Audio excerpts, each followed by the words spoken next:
বাংলাদেশ ছাড়াও ভারত এবং পাকিস্তানে ঈদের সেমাই খাওয়ার প্রচলন রয়েছে, কিন্তু ভারতীয় উপমহাদেশের বাইরে ঈদের সেমাইয়ের প্রচলন নেই বললেই চলে। কিন্তু কবে থেকে ঈদে বাংলাদেশে সেমাই খাওয়া শুরু হলো, এমন প্রশ্ন অনেকের মাথায় আসছে। মধ্যযুগের বাংলা সাহিত্যে বেশ কিছু খাবারের নাম পাওয়া গেছে, কিন্তু সেমাইয়ের কথা কোথাও নেই। হিন্দু কবিদের রচনাতেও নেই, মুসলমান কবির রচনাতেও নেই, সেমাইয়ের দেখা পাওয়া যায় না মুঘলদের রন্ধনশালাতেও। আর গ্রিকেরা সেমাইয়ের মতো দেখতে একটা খাবার খেত, যা উপমহাদেশের সেমাই থেকে অনেকটাই আলাদা ছিল।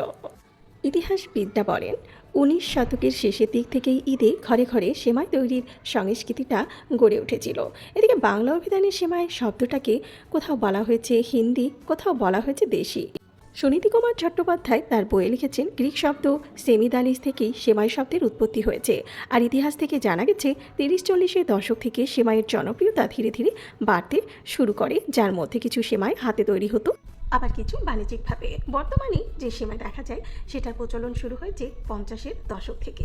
আমাদের দেশে সেমাইয়ের গ্রহণযোগ্যতা জনপ্রিয়তা পেয়েছে দাম কম আর দ্রুত তৈরি করা যায় সেই কারণে।